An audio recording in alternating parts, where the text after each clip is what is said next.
আল্লাহ রাসূল বলেন, আমার সাহাবায়ে কেরাম মারা 2 নম্বরে যেই কষ্ট করে, বলে সন্তান যখন প্রসব বেদনা হবে, সন্তান তখন দুনিয়ার মধ্যে হবে, দুনিয়ার মধ্যে সন্তান যখন আসবে, বলে যে এই কষ্টের সময় অনেক মারা মৃত্যুবরণ করে ফেলে। কথা কোন ঠিক কিনা? এ বাবা, সন্তান যখন ডেলিভারি হয় এত পরিমাণে কষ্ট হয়ে যায়, অনেক মার জীবন চলে যায়, অনেক মা দুনিয়ার মধ্যে থাকতে পারে না। বিজ্ঞানীরা গবেষণা করেছে, বলে যে এই প্রসব বেদনার যে কষ্ট, যে যন্ত্রণা, এই কষ্টটাকে যদি 100 ভাগে ভাগ করা হয় আর 1 ভাগ যদি দুনিয়ার সমস্ত পুরুষদের মধ্যে বিলিয়ে দেওয়া হয়, সমস্ত পুরুষরাও মিলে মার এই 1 ভাগ কষ্ট সহ্য করতে পারবে না। কথা কোন ঠিক কিনা? সন্তান যখন দুনিয়াতে আসে, সন্তানের কিছু হক আছে পিতামাতার আদায় করার জন্য, আবার পিতামাতারও সন্তানের কিছু হক আছে, উভয়েরই কিছু হক আছে। সন্তানেরও যেমন হক আছে, আবার পিতামাতারও কিছু হক আছে। তো দুনিয়ার মধ্যে আমরা যখন আসি, আমরা তো মা বাবার মাধ্যমেই আসি। কথা কোন ঠিক কিনা? মা বাবার মাধ্যমেই আমরা দুনিয়ার মধ্যে আসি। তো দুনিয়ার মধ্যে আসার পর মা বাবার 1 নম্বর কাজ হলো ডান কানের মধ্যে আজান দেওয়া, বাম কানের মধ্যে কি দেওয়া। এজন্য এই পিতামাতার এটা হক আছে। তারপরে কি 7 দিনের সময় একটা সুন্দর নাম রাখা, আবার কি মাথার চুলগুলা ফেলাইয়া ওই চুলের সমপরিমাণ দান করা, একটা আকিকা দেওয়া সামর্থ্য থাকলে। তো আমরা কি করি, সুন্দর নামের জন্য আমরা আলেমদের কাছে যাই না, নিজেরাই আমরা নাম দিয়া দিই। আমাদের উস্তাদে বলতো যে এক লোক গেছে হুজুরের কাছে, যে হুজুর আমার 3 সন্তান হয়েছে, এখন 4র্থ সন্তান হয়েছে, তার নামটা আপনারা রাইখা দেন, 3টার নাম আমরা রাখছি। তো যাই হোক, অনেক লম্বা কথা। হুজুর গেছে বাড়ির মধ্যে 7 দিনের দিন, বলে যে খাবার দাবার খাওয়ার পর হুজুরে বলতেছে যে আপনার যেহেতু আগে 3টা ছেলে হয়েছে, তো এই 3 ছেলের নাম অনুযায়ী মিল রেখে 4র্থ সন্তানের নাম রাখি। কথা কোন ঠিক কিনা? সবাই তো আমরা নাম মিলাই রাখতে চাই। তো হুজুরে জিজ্ঞাসা যে আপনার আগের যে 3 সন্তান তাদের কি কি নাম? কয়েকটার নাম হয়েছে হারু, 2 নাম্বারটার নাম হয়েছে নারু, 3 নাম্বারটার নাম হয়েছে তারু। হুজুর কো বেটা তাহলে 4 নাম্বারটার নাম রাখে তো গরু। কথা কোন ঠিক কিনা? এই জন্য আলেম ছাড়া নাম রাখলে আমাদের নামের অবস্থা এইরকম হবে। আলেমদের কাছে গেলে তারা ইসলামিক নাম দিবে, সুন্দর নাম দিবে। তো এই নামের উসিলা আল্লাহ তাআলা কিয়ামতের দিন নাম ধরে ধরে ডাকবে। আল্লাহ উসিলা খুঁজবেন, কোন উসিলায় বান্দাদেরকে মাফ করা যায়। বলে যে কোনো উসিলা নাই, শেষ পর্যন্ত যদি একটা সুন্দর নাম থাকে, আল্লাহ ওই সুন্দর নামের উসিলায় বান্দার মাফ করিয়া জান্নাত দিয়ে দিবেন। পড়েন সুবহানাল্লাহ। তো এই জন্য বাবারা আমার, আল্লাহ বলেন বান্দা ওয়াকাদা রাব্বুকা আল্লাহ তা'বুদু ইল্লা ইয়্যাহু ওয়া বিল ওয়ালিদাইনি ইহসানা। আল্লাহ বলেন গোলাম, আমি আল্লাহ তাআলা তোমাদেরকে ঘোষণা দিয়ে দিলাম, তোমরা পিতামাতার সাথে সৎ ব্যবহার করো, পিতামাতার সাথে সুন্দর আচরণ করো। তোমাদের ব্যবহারে যেন পিতামাতা ওহ শব্দটা না বলে। যদি পিতামাতা তোমাদের ওহ শব্দ বলে, তোমরা যদি পিতামাতার ব্যবহারে ওহ শব্দ বলো, বা পিতামাতা যদি তোমাদের ব্যবহারে কষ্ট পায়, আমি আল্লাহ ঘোষণা দিলাম কাল কিয়ামতের ময়দানে তোমাকে জাহান্নাম দিয়া দেব। বলেন নাউজুবিল্লাহ। এ বাবা, আল্লাহ তাআলা দেখেন না বাবা, আল্লাহ তাআলা কত চমৎকার করে ঘোষণা করলেন, বান্দা পিতামাতার সাথে সৎ ব্যবহার করো, পিতামাতার সাথে উত্তম আচরণ করো। কেন রে বাবা? পিতামাতা আমাদের জন্য জীবনে যা কষ্ট করছে, যা আমাদের জন্য ত্যাগ স্বীকার করছে, পৃথিবীর মধ্যে অন্য কোনো মানুষ আমাদের জন্য এত কষ্ট করে নাই। কথা কোন ঠিক কিনা? এ বাবা, এ পর্দার অন্তরালের আম্মা জান, আজকে যাদের পিতামাতা দুনিয়ার মধ্যে নাই, যাদের পিতামাতা অন্ধকার কবরের মধ্যে চলে গেছে, আহারে তারা আজকে মা বলে ডাকতে পারে না, তারা আজকে বাবাকে বাবা বলে ডাকতে পারে না। এমনকি বাবা দেখতে কেমন ছিল ওই চেহারাটাও এখন খেয়াল করতে পারে না। কথা কোন ঠিক কিনা? আহারে এমন কিছু বান্দা আছে, এমন কিছু পোলাপান আজকাল আছে যারা পিতামাতাকে সম্মান করে না, পিতামাতাকে মূল্যায়ন করে না।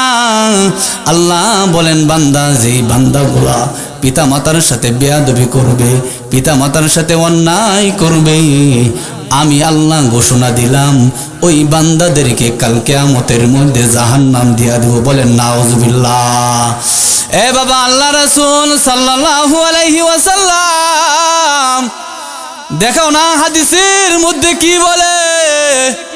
আল্লাহ রাসূল বলেন, গোলাম, তোমার পিতামাতার পায়ের নিচে তোমার বেহেশত, তোমার পিতামাতার পায়ের নিচে তোমার জাহান্নাম, জান্নাত। পড়েন সুবহানাল্লাহ। তুমি পিতামাতার সাথে ভালো ব্যবহার করবা, পিতামাতার সাথে সুন্দর ব্যবহার করবা। আমি আল্লাহ ঘোষণা দিলাম, যেই বান্দার পিতামাতা তার উপরে সন্তুষ্ট, আমি আল্লাহ তাকে জান্নাত দিয়ে দেব। আবার যার পিতামাতা সন্তানের উপরে অসন্তুষ্ট, আমি আল্লাহ তাকে জাহান্নাম দিয়ে দেব। এ বাবা, দেখো না আল্লাহ রাসূল হাদিসের মধ্যে কি বলে।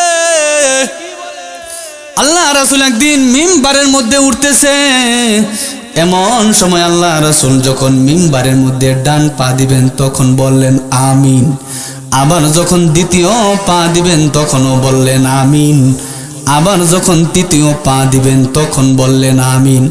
সাহাবায়ে কেরাম এই দৃশ্য দেখে আল্লাহ রাসূলকে জিজ্ঞাসা, ইয়া রাসূলুল্লাহ, মিম্বারের মধ্যে ওঠার সময় প্রথম পা দিলেন আমিন, দ্বিতীয় পা দিলেন আমিন, তৃতীয় পা দিলেন তাও বললেন আমিন, এর রহস্য কি?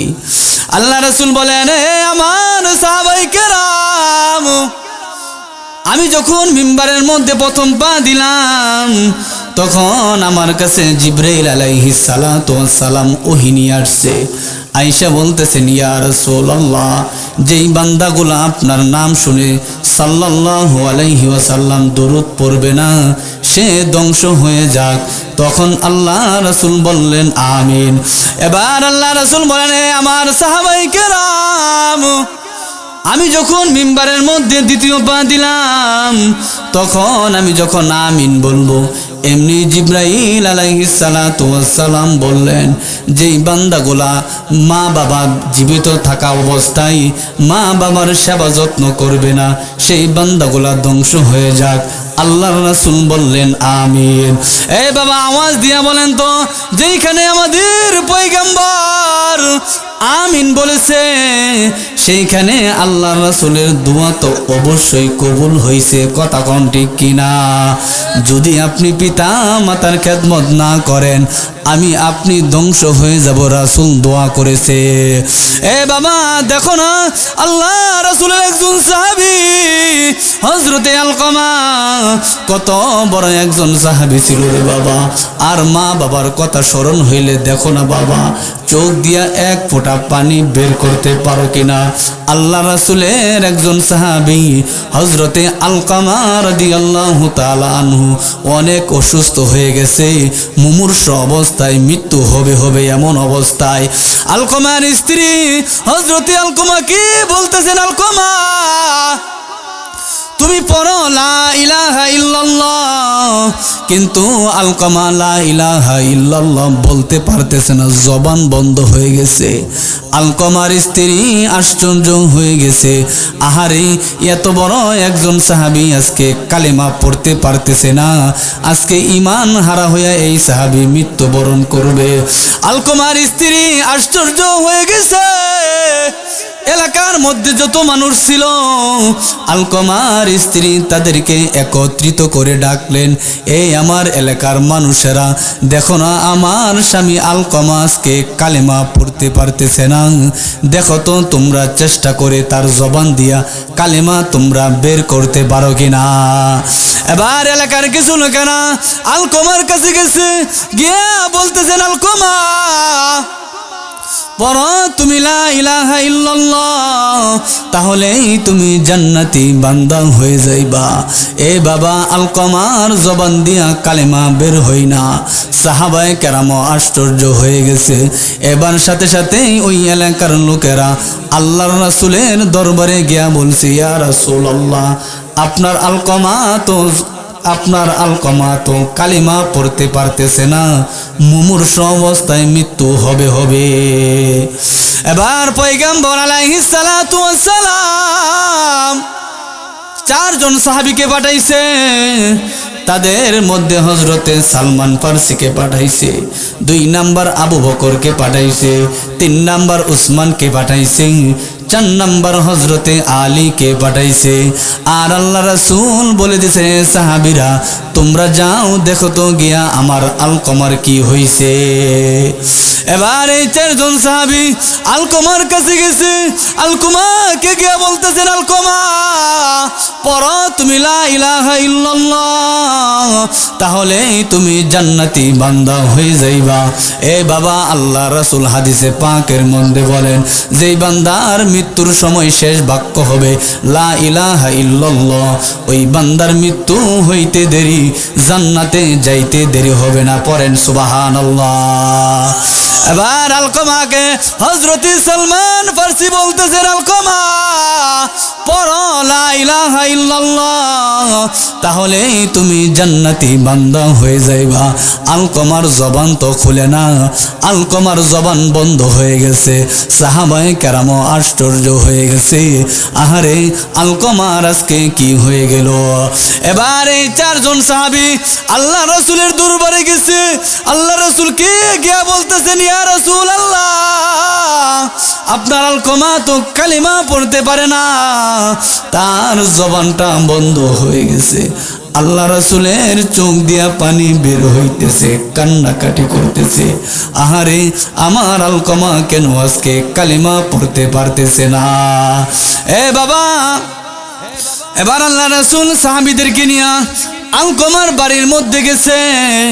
স্বয়ং রাসূল নিজে আলকমার পাশে বইসা বলতেছেন, আলকমা তুমি পড়ো লা ইলাহা ইল্লাল্লাহ, তাহলেই তুমি জান্নাতি বান্দা হয়ে যাইবা। আল্লাহ রাসূল আলকমাকে বলতেছেন, কিন্তু আলকমা পড়তে পারে না, আলকমার জবান বন্ধ হয়ে গেছে। আল্লাহ রাসূল আশ্চর্য হয়ে গেছে। এবার আল্লাহ রাসূল সাহাবীদেরকে জিজ্ঞেস করলেন, সাহাবীরা আমার আলকমার কি পিতা মাতা জীবিত আসেনি? আল্লাহ রাসূলকে সাহাবায়ে কেরাম বললেন, ইয়া রাসূলুল্লাহ, আপনার সাহাবীর আলকমার পিতা অনেক দিন আগেই মারা গেছে, কিন্তু তার বৃদ্ধ মা এখনো জীবিত আছে। এ বাবা, আল্লাহ রাসূলের আর বুঝতে দেরি হলো না যে আমার আলকমা কি জন্য তার জবান বন্ধ হয়ে গেছে। এবার পয়গম্বর আলাইহিস সালাতু ওয়াস সালাম আলকমার মাকে ডাকলেন পর্দার আড়াল থেকে। আর আল্লাহ রাসূল বললেন, হে আলকমার মা, তোমার কাছে আমি জানতে চাই, তুমি জীবিত থাকা অবস্থায় তুমি যেহেতু এখন জীবিত আছো, তার মানে তোমার আলকমা কি তোমার সাথে কোনোদিন বেয়াদবি করছে কিনা? এবার আলকমার মা বলেন, ইয়া রাসূলুল্লাহ, আমার আলকমা বিবাহর আগে সে আমার সেবা করত, খেদমত করত। যখন আমার আলকমা বিবাহ করেছে, তারপর থেকে সে আমার কথা শুনে না, আমার কথা আমার আলকমা বিশ্বাস করে না। তার বউ, তার স্ত্রী যেই কথা বলে সে সেই কথা শুনে, আমাকে ঠিক মতে খাবার দেয় না। আওয়াজ দিয়ে বলেন তো বাজান, এইরকম সন্তান আজও দুনিয়ার মধ্যে আছে না নাই? আছে না? আছে না? বউয়ের কথা হইন না, বাপ মারে খাউন দেয় না, এরকম সন্তান আছে না নাই? আহারে, যার পিতা মাতা নাই তারা পিতা মাতা হারানোর যন্ত্রণা এখন টের পাইতেছে। আর তোমরা পিতা মাতা থাকা অবস্থায় কোনের একটা মাইয়া না বউয়ের কথা শুন না, পিতা মাতাকে খাবার দাও না, বরণ পোষণ দাও না, টাকা পয়সা দাও না। আজকে এই পিতা মাতা তোমার জন্য সারাটা জীবন কষ্ট করেছে, সারাটা জীবন এই পিতা মাতা তোমার জন্য পরিশ্রম করেছে, আজকে তুমি তোমার পিতা মাতাকে মূল্যায়ন করো না। কথা কোন ঠিক কিনা? এরাই তো শেষে জাহান্নামে যাবে। আল্লাহ রাসূল তো এই জন্যই বলছে আমিন। কথা কোন ঠিক কিনা?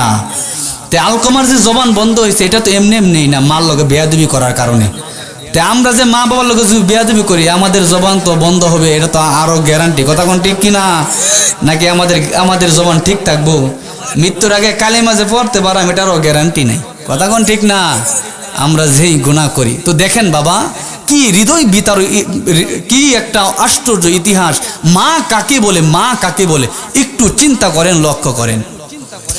এবার বাবা আল্লাহ রাসূল বললেন, আলকামার মা, তাহলে তোমার সন্তান যেহেতু তোমার সাথে বেয়াদবি করেছে, তুমি তোমার সন্তানকে মাফ করে দাও। এবার আলকামার মা বলতেছেন, ইয়া রাসূলুল্লাহ, আমি আমার আলকামাকে ক্ষমা করব না, আমি আমার আলকামাকে মাফ করব না। আল্লাহ রাসূল আবার বললেন, আলকামার মা, তুমি তোমার আলকামাকে মাফ করে দাও। আলকামার মা বলে, ইয়া রাসূলুল্লাহ, আমি আমার আলকামাকে ক্ষমা করব না। এবার আল্লাহ রাসূল বললেন, এ আলকামার মা, তুমি যেহেতু তোমার সন্তানকে মাফ করবা না, তাহলে তোমার সন্তানকে এখন আগুন দিয়ে পুড়িয়ে ফেলবো। আল্লাহ রাসূল সাহাবীদেরকে বললেন, সাহাবায়ে কেরাম, তোমরা কিছু লাকড়ি এখানে একত্রিত করো এবং এই লাকড়ির মধ্যে আগুন জ্বালাও, এই লাকড়ির মধ্যে আলকামাকে পুড়িয়ে ফেলবো। আল্লাহ রাসূল যখন এই কথা বললেন, সাথে সাথেই পর্দার আড়াল থেকে আলকামার মা চিৎকার করে বলতেছেন, ইয়া রাসূলুল্লাহ, আমার আলকামাকে আগুন দিয়ে পুড়াইবেন না, আমার আলকামা যেন আগুনের মধ্যে না পড়ে, আমি আমার আলকামাকে মাফ করে দিলাম। পড়েন সুবহানাল্লাহ। এ বাবা, এটাই হলো মাদের স্বভাব। সন্তান যতই অপরাধ করুক না কেন, আল্লাহ রাসূল বলেন, মাদের মন অনেক বড়। সন্তান যতই অপরাধ করুক না কেন, মারা সন্তানদেরকে মাফ করে দেয়। কথা কোন ঠিক কিনা? কিন্তু বাবা, আমরা মাদের সাথে বেয়াদবি করি, মাদেরকে টাকা দেই না, মাদেরকে বরণ পোষণ দেই না, মাদের সাথে সুন্দর আচরণ করি না। কথা কোন ঠিক কিনা?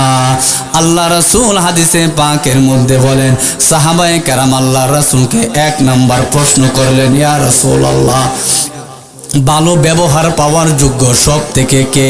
আল্লাহ রাসূল বলেন, তোমার মা। দুই নাম্বার জিগাইলেন, তারপরে কে? আল্লাহ রাসূল তারপরে বললেন, তোমার মা। সাহাবীরা বললেন, ইয়া রাসূলুল্লাহ, তৃতীয়বার তারপরে কে ভালো আচরণ পাওয়ার যোগ্য? আল্লাহ রাসূল বললেন, তোমার মা।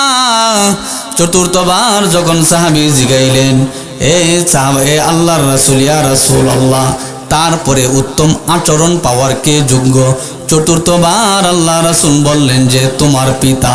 এ বাবা, আল্লাহ রাসূল প্রথমবার বলেছেন মায়ের কথা, দ্বিতীয়বার বলেছেন মায়ের কথা, তৃতীয়বার বলেছেন মায়ের কথা, চতুর্থবার বলেছেন পিতার কথা। কথা কোন ঠিক কিনা? এ বাবা, তিনবার আল্লাহ রাসূল কিসের জন্য মার কথা বলছে? মার কথা কেন তিনবার বলছে? পিতার কথা কেন বাবা একবার বলছে? মনোযোগ দিয়ে শুনো না। বলে যে মারা এমন তিনটা সময় অতিক্রম করে, পৃথিবীর কোন পুরুষ এই তিনটা সময় অতিক্রম করতে পারে না। কথা কোন ঠিক কিনা? বলে যে এক নাম্বার কি? বলে মা যখন সন্তান গর্ভে ধারণ করে, যখন সন্তানের 5 থেকে 6 মাস হয়ে যায়, তখন মা লড়াচড়া করতে পারে না, ভালোভাবে হাঁটতে পারে না, ভালো খাবারও মা খাইতে পারে না, ভালোভাবে মা বিছানার মধ্যে ঘুমাইতে পারে না। বলে মা যখন বিছানার মধ্যে ডান দিকে ঘুমাই, সন্তান যখন লাথি মারে মা বাম দিকে হয়ে যায়, আবার মার সব পেটের মধ্যে যখন সন্তান লাথি মারে মা আবার ডান দিকে হয়ে যায়। এইভাবে সারা রাত্র অতিক্রম করে মা আর ঘুমাইতে পারে না। কথা কোন ঠিক কিনা? এ মা 10 মাস 10 দিন আমার আপনার আম্মা জান এই কষ্ট স্বীকার করে, আমার আপনার জন্য এই কষ্টটা ত্যাগ করে। পৃথিবীর কোনো মানুষ, পৃথিবীর কোনো পুরুষ এই কষ্ট করতে পারে না। কথা কোন ঠিক কিনা? আল্লাহ রাসূল বলেন, আমার সাহাবায়ে কেরাম, মারা 2 নম্বরে যেই কষ্ট করে, বলে সন্তান যখন প্রসব বেদনা হবে, সন্তান তখন দুনিয়ার মধ্যে হবে, দুনিয়ার মধ্যে সন্তান যখন আসবে, বলে যে এই কষ্টের সময় অনেক মারা মৃত্যুবরণ করে ফেলে। কথা কোন ঠিক কিনা? এ বাবা, সন্তান যখন ডেলিভারি হয় এত পরিমাণে কষ্ট হয়ে যায়, অনেক মার জীবন চলে যায়, অনেক মা দুনিয়ার মধ্যে থাকতে পারে না। বিজ্ঞানীরা গবেষণা করেছে, বলে যে এই প্রসব বেদনার যে কষ্ট, যে যন্ত্রণা, এই কষ্টটাকে যদি 100 ভাগে ভাগ করা হয় আর 1 ভাগ যদি দুনিয়ার সমস্ত পুরুষদের মধ্যে বিলিয়ে দেওয়া হয়, সমস্ত পুরুষরাও মিলে মার এই 1 ভাগ কষ্ট সহ্য করতে পারবে না। কথা কোন ঠিক কিনা? এ বাবা, আমার আপনার আম্মা জান প্রসব বেদনার সময় কষ্ট করে, এত কষ্ট করে, অনেক মার জীবন চলে যায়, অনেক মা দুনিয়া থেকে চিরবিদায় হয়ে যায়। এইরকম মা আছে না নাই? আল্লাহ রাসূল বলেন, হে আমার সাহাবায়ে কেরাম, 3 নাম্বার মা যেই কষ্ট করে, বলে যে মা সন্তান ডেলিভারি হওয়ার পর থেকে মা 2 বছর সন্তানদেরকে দুধ দহন করে খাওয়ায়। কথা কোন ঠিক কিনা? 2 বছর সন্তানকে লালন পালন করে। বলে যে এই শৈশবকালে যদি ওই সন্তানকে পিতার কোলে দেওয়া হয় আর পিতার কোলের মধ্যে সন্তান যদি চিৎকার করে ওঠে, এই চিৎকারের আওয়াজটা পিতার সহ্য হয় না। কথা কোন ঠিক কিনা? ঠান্ডা কনকনে শীতের মধ্যে এই ছোট্ট শিশু বাচ্চাকে নিয়ে মা যখন বিছানার মধ্যে শুয়ে থাকে, অনেক ছোট্ট বাচ্চারা বিছানার মধ্যে মুতে দেয়, অনেক বিছানার মধ্যে পেশাব পায়খানা করে দেয়। তারপরে চরম দুঃখিনী মা, জনম দুঃখিনী মা এই মুত নিয়া, এই নাপাক নিয়া এই সন্তানকে আগলে রাখে, সারাটা রাত কাটায়। কথা কোন ঠিক কিনা? এ বাবা, আমার আপনার আম্মা জান এত পরিমাণে কষ্ট করে, এই কষ্টগুলো তো আমরা করতে পারি না। আজকে যুবক, তোমার টাকা হয়ে গেছে, পয়সা হয়ে গেছে, তুমি তোমার মায়ের সাথে বেয়াদবি করো, অন্যায় করো, তুমি তোমার মার সাথে বেয়াদবি করো, খাবার দাও না, কাপড় দাও না। বলেন তো এই রকম যুবক সমাজের মধ্যে আছে না নাই? আল্লাহ রাসূল একবার বললেন, তোমার মা সম্মানের যোগ্য, দ্বিতীয়বার তোমার মা, তৃতীয়বার তোমার মা, চতুর্থবার মায়ের, চতুর্থবার পিতার কথা কিসের জন্য বলেছে? বলে যে সারাটা জীবন পিতা সন্তানের সুখের জন্য কষ্ট করে। কথা কোন ঠিক কিনা? পিতারা চিন্তা করে, আমি নিজে আমি ভালো না খাইলেও আমার সন্তান যেন ভালো খায়, আমার সন্তান যেন ভালো স্কুলের মধ্যে পড়ালেখা করে। সারাটা জীবন পিতা সন্তানের সুখের জন্য কষ্ট করে যায়। কথা কোন ঠিক কিনা? এ বাবা, যখন ঈদের সময় চলে আসে, পিতার পকেটের মধ্যে টাকা নাই, পিতা টেনশনের মধ্যে পড়ে যায়, পিতা টেনশনের মধ্যে পড়ে যায়। আহারে, ঈদের সময় কি বাজার সদাই করব, পকেটের মধ্যে তো টাকা নাই, আমার সন্তানদেরকে কি জামা কাপড় কিনে দেব? তারপরেও পিতা অনেক কষ্ট করে সন্তানের জন্য নতুন কাপড় আনে, কিন্তু পিতা নিজেই পুরান কাপড় পরে ঈদ করে। কথা কোন ঠিক কিনা? এজন্যই বাবারা, আজকে থেকে তোমরা ওয়াদা করো, আর কোনোদিন মার সাথে বেয়াদবি করব না, আর কোনোদিন পিতার সাথে বেয়াদবি করব না, আর কোনোদিন মুরব্বীদের সাথে বেয়াদবি করব না। আল্লাহ যতদিন পিতামাতার হায়াত দিয়েছে ততদিন পিতামাতার জন্য সেবা খেদমত করব। সকলে রাজি আছেন তো ইনশাআল্লাহ? কার কার পিতামাতা জীবিত আছে হাত তুলে দেখান তো দেখি, কার কার পিতামাতা আছে? তাইলে এই যে যাদের পিতামাতা জীবিত আছে আপনারা আসেন, আয়সা আমার হাতের সাথে হাত মিলে ওয়াদা করে যান যে হুজুর আজকের পর থেকে আমার পিতামাতার সেবা করব, খেদমত করব, কোনোদিন কষ্ট দেব না। আসেন, কষ্ট হলেও আসেন। যাদের পিতামাতা জীবিত আছে আসেন, একটু কষ্ট হলেও বাজান আসেন, 2টা মিনিট। যাদের পিতামাতা জীবিত আছে আসেন, আয়সা আমার হাত ধরে বলে যান, হুজুর আছে, হুজুরের হাত ধরে বলে যান যে আর কোনোদিন পিতামাতাকে আমি কষ্ট দিব না, পিতামাতার সেবা করব, খেদমত করব। হুজুর দূর থেকে আসছে, হুজুর আপনার জন্য দোয়া করে দিবে। আসেন বাবা, আসেন, আসেন। আর যারা আছেন, আর কার পিতামাতা আছে আসেন বাবা, আসেন। আচ্ছা আমার ভাই আসছে, আর কোনোদিন পিতামাতাকে কষ্ট দিবে না। আল্লাহ আমার ভাইকে কবুল করুক, বলেন আমিন। পিতামাতার খেদমত করার তৌফিক দান করে। আসেন, আর কার পিতামাতা আছে বাবা আসেন, যাদের পিতামাতা আসে আসেন বাবা আসেন, আল্লাহ কবুল করুক। আল্লাহ পিতামাতার খেদমত করার তৌফিক দান করুক। আসেন, আর কোনোদিন পিতামাতাকে কষ্ট দিবেন না। আসেন বাবা, আলেমদের সাথে দেখা করলে মুসাফা করলে আল্লাহ অনেক রহমত শান্তি দিবেন। আসেন সবাই, যাদের পিতামাতা আসে আসেন দেখা করে যান। আর কোনোদিন পিতামাতাকে কষ্ট দিবেন না ইনশাল্লাহ, পিতামাতার খেদমত করবেন। আসেন সবাই, আসেন সবাই হাতটা ধরে, সবাই হাতটা ইনশাল্লাহ মুসাফা করে যান। আলেমদের সাথে মুসাফা করলে এই যে হুজুর আছে আমাদের প্রধান ভক্ত, আল্লাহ কবুল করে ইনশাল্লাহ। ইনশাল্লাহ ভাই, আল্লাহ যতদিন মা বাবাদেরকে দিছে কোনোদিন পিতামাতার সাথে বেয়াদবি করবেন না, কষ্ট দিবেন না। আসেন, আল্লাহ পিতামাতাকে নেক হায়াত দান করো, আমিন। আল্লাহ কবুল করো, আমার ভাইকে কবুল করো। আয়েন বাবা আসেন, যাদের পিতামাতা জীবিত আছে দেখা করে যান ইনশাআল্লাহ। আলহামদুলিল্লাহ আলহামদুলিল্লাহ, আমার যুবক ভাইয়েরা আসতেছে, আল্লাহ তুমি কবুল করো, সকলে কোন আমিন। আল্লাহ কবুল করে, এই যে আমার ভাইয়েরা আসতেছে, বাজান আসতেছে, আল্লাহ আমার যুবক ভাইদেরকে তুমি কবুল করো। আলহামদুলিল্লাহ, আমি অন্তর থেকে দোয়া করি আল্লাহ যেন যাদের পিতামাতা জীবিত আছে আল্লাহ খেদমত করা তৌফিক দান করুক। যাদের পিতামাতা দুনিয়া থেকে চলে গেছে তাদের পিতামাতাকে জান্নাত দান করুক, সকলে কোন আমিন। যেই অল্প সময়ে যে আলোচনা করেছি আল্লাহ তাআলা ইহার উপরে সকলকে আমল করা তৌফিক দান করুক।